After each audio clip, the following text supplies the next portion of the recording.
ٹھیک ہے. اور یہ دیکھیں کہ یہ ایکسٹرا میڈیسن یا یہ ڈرگس بہت کامن ہو گئی ہیں. یہ آگے جا کے ان کا ایک تو اسپرم کاؤنٹ, ہم ویسے ہی آپ ایک مووی دیکھیے گا دا وینیشنگ میل, اسپرم کاؤنٹ 1960 سے آنورڈ ڈاؤن جا رہا ہے. کیوں جا رہا ہے؟ Because of the chemical industry of the plastic, جو پلاسٹک انڈسٹری ہے.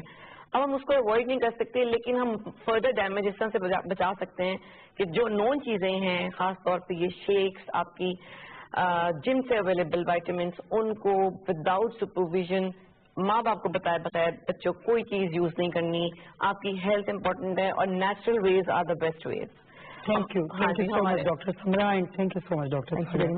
جی ناظرین, حدیث نبوی ہے, اعلیٰ ترین صدقہ یہ ہے کہ ایک مسلمان علم سیکھے اور دوسرے مسلمانوں کو سکھائے. ناظرین, اس کے ساتھ ہم اپنے آج کے پروگرام کا اختتام کرتے ہیں. اگلے پروگرام تک کے لیے اپنی میزبان ڈاکٹر غزالہ معین کو اجازت دیجیے. اللہ نگہبان.